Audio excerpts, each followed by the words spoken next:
Growtopia, released on November 30th in 2012, then releases the full game on January 9th in 2013. It is a considerably large sandbox MMO game that has remained quite popular throughout the years. In the 2D game, you can interact with other players while building worlds and exploring the many features that it has to offer. You can customize clothing, trade with others, and expand your wealth in world blocks, which has been adapted as the in-game currency, attainable only usually through time and effort.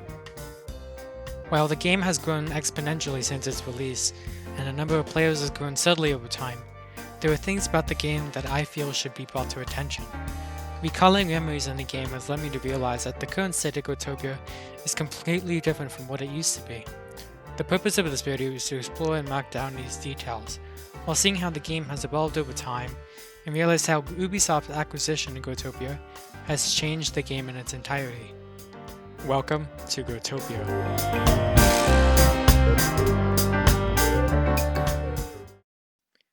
I was scrolling through my phone in June when I saw this game, aging well on my home screen.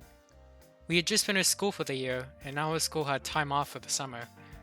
Of course I had summer assignments and other household chores still to complete, however I still had many leftover hours to kill. The first 4 weeks of my summer we drove out to the western part of the United States to meet family and explore the country's national parks. This gave me more time to relax by myself and do whatever I wanted. So, I opened Growtopia and started recalling my memories and seeing what was new. As of Friday, July 19th, my total playtime was around 1,553 hours, which is more than every single game in my Steam library combined. I created my account 2,217 days ago, on Sunday, June 22nd, 2014. On this day, my friend came over and told me he discovered a new game called Growtopia. At the time, I had been playing Minecraft mainly, so it was nice to discover a new game. I entered the username Roel, for whatever reason, created a very bad password, and logged on to meet him in his world. He showed me the ins and outs in Growtopia, and taught me how the game works and how you can work for money. The images you see here were photos taken by me back then, of photos I can't find anymore today, and that's why the quality is bad. The next day, I logged on again and earned my first world lock. From there, I quickly became addicted. On February 21st, 2015, I took the first screenshot that is still saved on my camera roll today. This gave me the chance to see what my character and the game looked like at the time. I noticed right away that I was in a casino world. It was taken when casinos were still legal, and I don't know what I found so impressive that I needed to take a screenshot of. Looking more closely at my character, I had a terrible flashback. That Fiesta Dragon that I had in my hand would eventually become a victim to a job game scam, the oldest in a book. It was the first time I would be scammed, and also the last time. I have always learned from my mistakes, and I wasn't going to fall victim to a scam like that knowingly again. It was actually quite fun going back and looking at my photos. Here I was seeing my own broadcast for the first time, and wow, would you look at that, only 100 gems. This is my first time getting electro wings. That was a hip item at the time. Oh yeah, trade. Lots of memories, and of course many trades. This is where I've got my first world lock. This was Seeds. I'm assuming I took on the screenshot because I noticed a crazy way username Worlds. Here's me and a friend in one of my first worlds, Marshies. And from there I just kept exploring, meeting friends and having fun, just like Growtopia was all about. Here and there, I had some setbacks from errors I made and some not so wise investment choices, and it was also the third world back. However, I kept moving forward. I had fun even after my friend who'd introduced me to the game quit. I created songs at Wills and made friends with a Taiwanese YouTuber named Skyrocket, who was always just chill. I should say that over time I have also learned to never trust anyone you have never met before, no matter how much time you spent with them or how kind they are to you. That's just Growtopia. On February 17th, 2017, Seth and Mike, the developers of the game, sold Growtopia to Ubisoft for an undisclosed amount of money because, as Seth said himself, it actually got a bit too big for us to handle. Ubisoft has had full ownership of the game ever since. In 2017, Ubisoft handed everything to do with Growtopia over to an underexperienced and new team of developers in Abu Dhabi in the United Arab Emirates. The reason I know they did not have all the skills to pick up the game was because Ubisoft said it themselves. Just as a side note for the rest of the video, anytime I mention Ubisoft, I am referring to Ubisoft's Abu Dhabi team. While this crew was able to maintain the same pixelated art style, make better customer support, and engage the fanbase with community outreaches and attempts to appear fun and committed, in my opinion, they have stomped Growtopia into the dirt and spit on them for good measure. Here are all the reasons why. Back in the day, the layout of Growtopia's features was nice and simple. You had your inventory on the bottom, the chat messages on the top, and nothing was really clustered. Now you have this crap. Annoying tabs you have to constantly look at, a search for your items that takes more time than just going through your inventory to find the item you're looking for. The shop is a disaster and the arrangement is completely different. And now when you rent your character, title, edit billboard, whatever that stuff is, it can definitely be overwhelming and confusing to new players, and make them think the game is complicated, when in reality it shouldn't be. The only way you could get XP back in the day was by breaking blocks and trees, but now there's a new type of XP that you can only get from a very specific activity. Why? Is it completely necessary? And can we talk about all of the features Ubisoft is adding that would just further confuse new players? Apprentices, guilds, a community hub with worlds that are completely empty, the player tribute tab, which looks like crap and is in the options tab, Growmojis. Come on, this is so dumb. Some of these Growmojis you can only get from spending 15 Grow tokens, which are a highly valued item and can take many warlocks just to get one of. I could start on about some of the monthly items and some of the other updates and items they push out, but I'd rather not discover more ways Ubisoft is pushing people to spend more gems. Before Ubisoft, Steph and Mike ran the servers where all the game activity inside Growtopia took place on.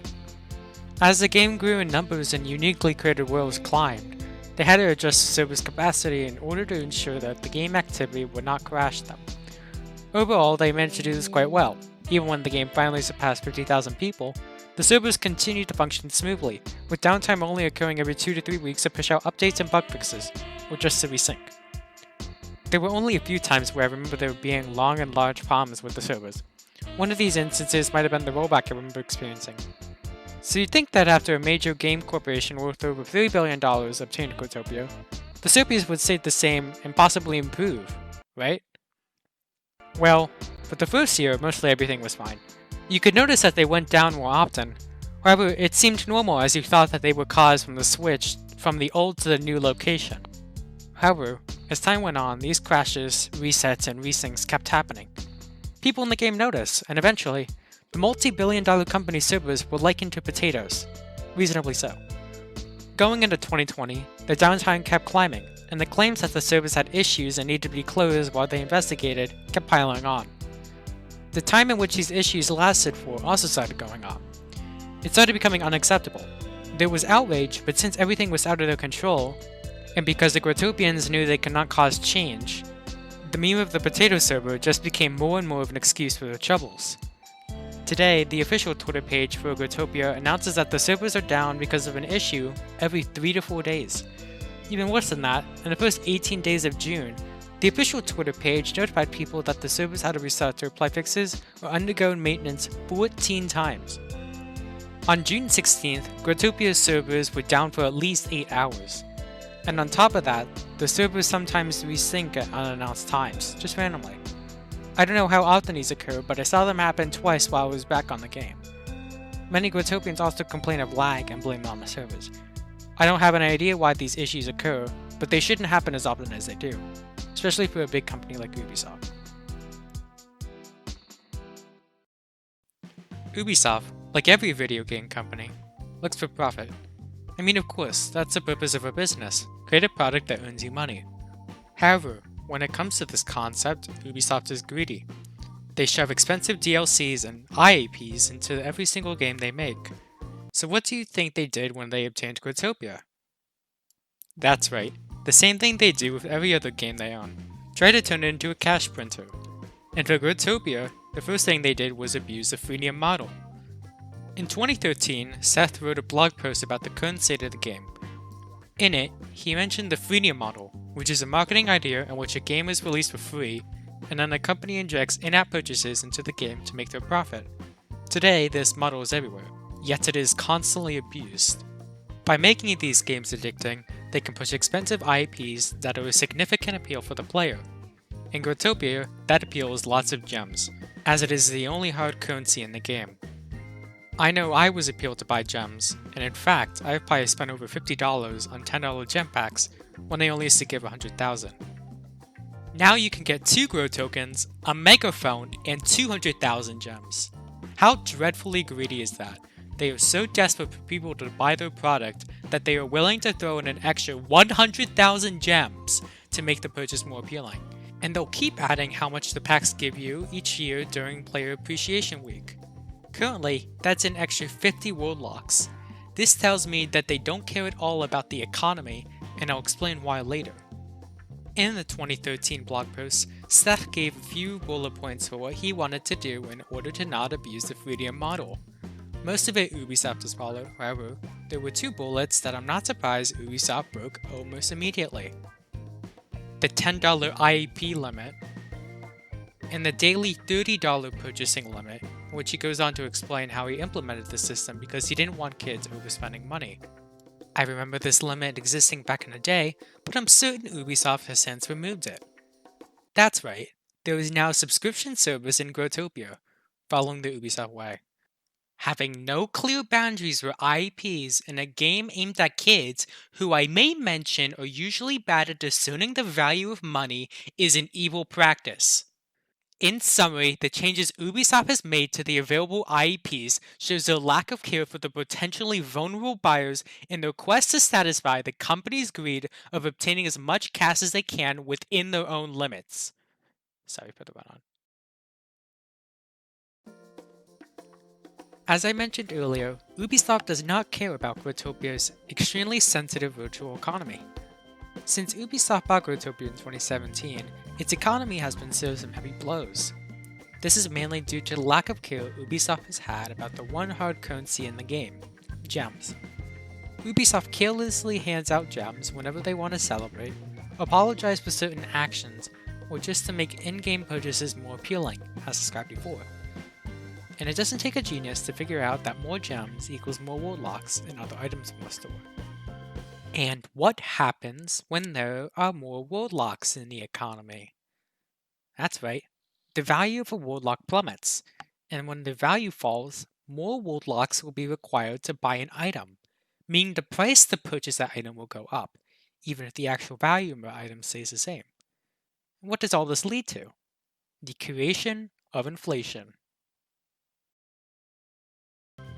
I can't give any examples of items whose prices have increased due to inflation, however, because for a non-active player like me, it is hard to decipher between items that have gone up due to inflation or due to low supply and high demand. And in some situations, both of these economic phenomena could be the cause of an item's increase in price. Nonetheless, it is certain that inflation is starting to occur in Growtopia's economy. As every free market, virtual or real, works the same way when more currency is introduced into the trading system. I only did a light scan for times when Ubisoft mentioned giving out extra or double gems, so if you look for longer than me, you'll probably find copious amounts of instances where Ubisoft said so.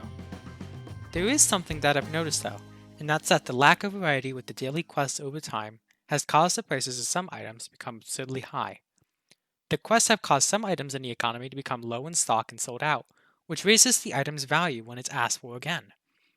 And when everyone gets the same daily quest at the same time, and it's not different quests for different people, everyone rushes to attain that item by leasing or buying it, so they can sell or turn it in for a good token later. With Ubisoft adding in all these new items, I would expect them to start adding them to the pool of possible daily quest items, so that the prices of the repeated items can go back to being normal again. However, I have not seen them do that yet, and I wonder why. I also believe now is a good time to bring up the PvP card battles. This game mechanic was broken, as you could have earned 150,000 gems with just another account and 20 minutes of spare time. This was the reason Ubisoft removed the system, and I'm actually quite surprised they did so. It was probably because the exploit was so massive that they heard about it immediately, and since they heard about it so early, they took down the feature. I don't know if the gems earned from this exploit were ever reversed or not. Hello! It is I, Ubisoft, everyone's favorite game company. Are you new to Growtopia and are absolutely soaked in sweat, dying to give us any form of currency possible? Well, good news! Not only could you buy a $50 subscription immediately, but you can buy the Grow Show Ads CV. Instead of spending your first 50 gems on a traditional small lock, you can spend them on a TV that allows you to watch 3 ads where all the payment goes straight to us. And for your convenience, we place the Grow Show TV right next to the wall locks and before the other smaller types of locks. And as a thanks for watching the ads, you will be rewarded with gift boxes that, when opened, have the chance to give you a wall lock. What's that? Paying out 20 gems and warlocks rather than just 5 to 10 gems could inflate the economy over time with thousands of people watch the ads daily? Who gives a crap? Growtopia is owned by us, and the only way we see games are money-turning machines. So having a stable economy in a game where a large free market is the most attractive pull factor is not on our priority list.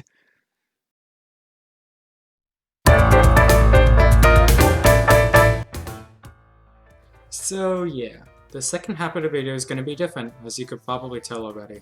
At the time of writing this, it's been over a month since I last touched this project. This is because I've been burnt out by it. The way I edit takes forever.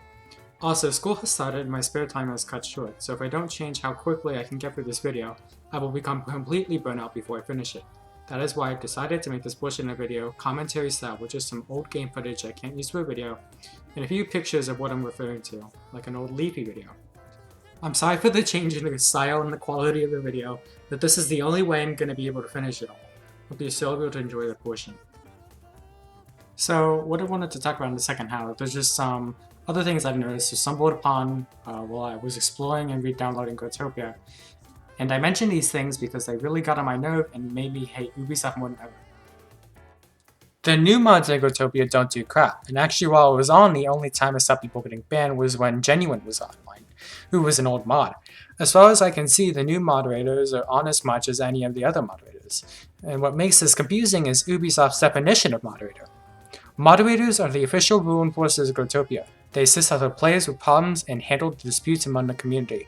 Some of them are volunteer players and are not required to spend a set time moderating. What they're saying is, the community team, the development team, the actual rule enforcers, and the guardians all fall under the term moderator. In my opinion, it shouldn't be that way. While they should keep their privileges and @ symbols, there should be a way to indicate which moderator is assigned to what task. So instead of typing /mods and just showing every single moderator online regardless of their actual task, organize the command so that it shows whether the person is part of the community team, development team, moderating team, or just a guardian. It would also be helpful to give the complicated definitions of each role somewhere convenient, so that a player does not accidentally message a developer asking for them to ban a scammer. But my guess is that anyone who's tried to message a new Ubisoft employee asking for them to step in and ban someone has had a 0% success rate, because again, I've not seen at least any new rule enforcers actually put in a sufficient amount of effort into the job they were assigned to.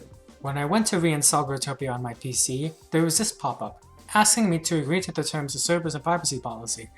However, they did not include the full TOS and privacy policy, instead gave a summary of what was in the agreements. They could have included the links to Ubisoft's agreements and that would have been fine, but they didn't even do that. If you want the old terms of service and privacy policy, however, they include links to those right at the top. The daily quests inflate the prices of many items because there is not enough variability with the items asked for, which also leads to a less diverse economy with fewer items available for normal trade.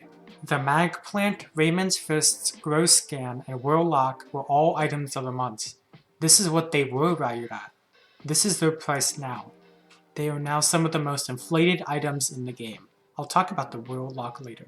You can now customize who can enter your world and how long they can stay there.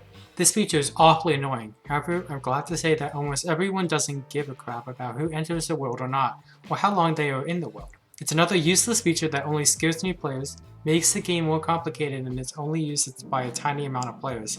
I cannot think of any reasonable or acceptable use of the time limit feature. It just makes the majority of Growtopians mad. The DigiVend is just a normal vending machine, but instead it lets you know what the same item is going for in other DigiVends. It sounds like a neat concept until you realize how easily it can be abused, and then notice the way Ubisoft designed it. How can you abuse the system? Well, if someone is looking to sell a specific or unique item that not all people know about, they can fill up several other digirans with that item selling at an obnoxiously high price. Like if the item usually sold for 3 per warlock, they would sell the item in those digirans for 3 to 5 warlocks each. Then, they would put the rest of their stock in a digiran that advertises the item for 1 to 2 per warlock, and then go out and tell everyone that he or she is selling the item for cheap, when in reality they're not. Also, Ubisoft tells everyone that if they get their premium subscription, they will tell the player more information about the price compared to other prices. You might think that they would tell the previous history of the item, which could help prevent the scam theorized above. We'll tell you how many of your digirans have the same item, but it's literally just a percentage of how much higher or lower the item in the digiran is to other prices. Now don't get me wrong, that is still valuable information. It's just that it's not worth a premium subscription, especially when all you need to find out yourself is the item and a digiran to tell you whether or not the price is average. Royal locks ruin the trading experience in at least half of all existing trade worlds, and in general makes trading unnecessarily hard. That's because it was induced by Ubisoft developers who just wanted to say they made a fix to the spamming problems, where then the lock is used by Monopoly trade world owners who can't be bothered to hire admins to ban spammers for them. Being able to communicate with the person you're trading with is arguably more valuable than the world itself, because otherwise you can't convey how willing you are to do the trade. And for their lazy solution to this royal lock problem, they added billboards, which can allow players to share what their prices are for the item that you're selling. While this may work as a temporary solution, these billboards cluster worlds and take up a large and unnecessary amount of space. How about Ubisoft, instead of finding temporary solutions to all of your problems, you take a different approach so that the problem no longer exists at all? How about all those mods you hired started contributing? Wait, actually we can't fix the whale lock problem anymore, because removing those locks would cause the economy to go crazy, and it would be impossible to give the correct compensation back to everyone. Well great, we're stuck with it. I guess there was always the /ignore feature, however, then your ignored people list gets longer over time if you don't unmute them. And not many of the Growtopians probably even know that the /ignore feature works this way.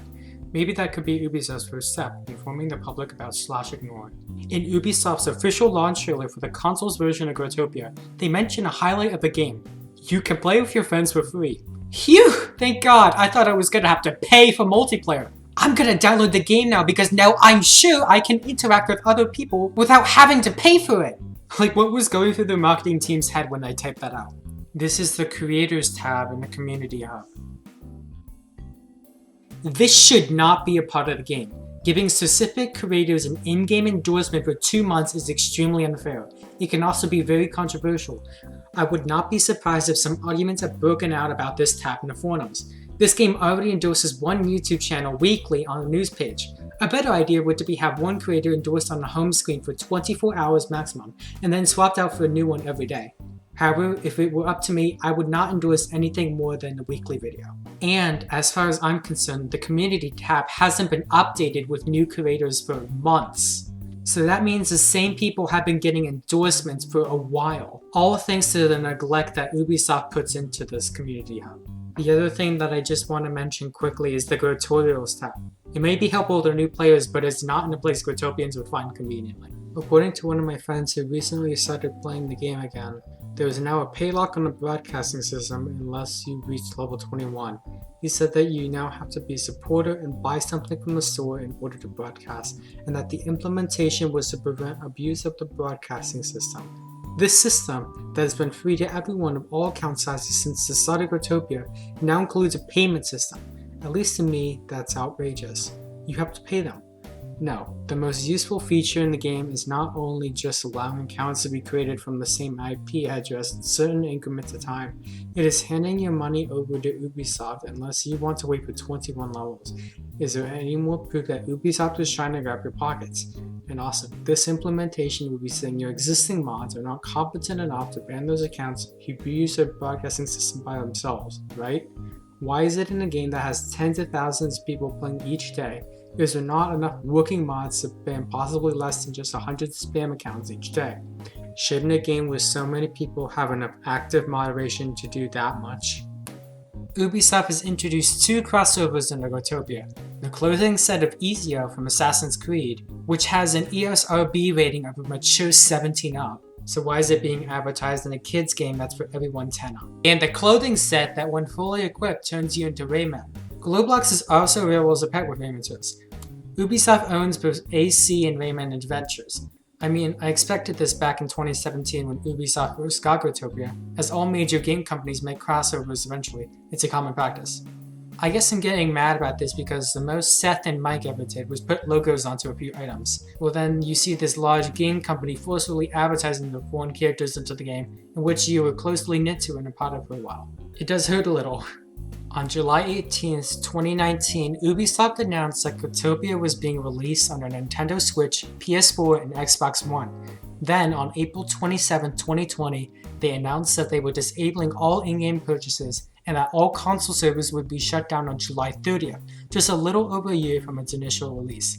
They claimed that the reason for the shutdown was because not enough people were playing on console for them to keep pushing out updates and maintaining the servers all the time, and that the resources would be better put to use for the mobile and PC version. I think that they should have done more research into the topic to see if making new versions of Growtopia would actually be worth it, instead of listening to one guy in the forums who thought it would be cool to have. I want to credit them though for transitioning 6 years of content to an entirely new platform, because that would definitely be time consuming. I'm glad that was their focus and effort for a while, because instead they would be brainstorming terrible new additions to the game. Well, that just about wraps it up. Those are my thoughts on Ubisoft's changes to Growtopia. While they drastically improved their community outreach and support, made adjustments to the game to give players a better introduction, which tries to fix the complexity issue like the apprenticeship program, and shows their efforts to make Growtopia more enjoyable, their team's lack of sufficient experience, and the fact that they are a part of a greedy corporation has led Growtopia down an entirely new path, one that is messy and filled with sucker punches, uppercuts, and throwdowns, each one targeted precisely to drop the most coins out of Growtopia's pockets, and still delivered hard enough to create long, large, and painful bruises underneath the skin. Many of the current players also have their thoughts about the game, and some of them took the time to write their thoughts on Ubisoft's new Growtopia in the world Ubisoft Thoughts. If you have time, check it out. If not, you could also visit the Growtopia subreddit, which is filled with memes and other comments about Ubisoft and the current state of the game. I included a link to a Redditor's thoughts about Growtopia in the description. It was quite a bunch of fun producing this, and for the majority of the time I enjoyed looking back through my old screenshots and photos. While I may not be fond of the Growtopia community, especially with the constant and continuous scamming, the rampant betting and casino prana that the mods don't take action on, and the newly forming mega elites, the game has taught me lessons about life and how other people act and think in certain scenarios. Growtopia also gave me extreme enjoyment in my earlier years of life, even more than what I got from playing Mineplex all day, but that's probably because it was way more addicting than Minecraft. I don't plan on staying around in Growtopia any longer for now, as there are many other PC games that I'd rather play with my friends and are way better suited for my age nowadays. I've already given away a bunch of my world locks, and the rest of the stuff in my inventory and the other worlds I own, I would like to see be turned into antiques, little pieces of my childhood that I can go back and feel nostalgic for. For right now though, there is only one thing that can be sure about Growtopia's future. It lies in Ubisoft's ungloved hands, waiting in pain for the next punch to be served.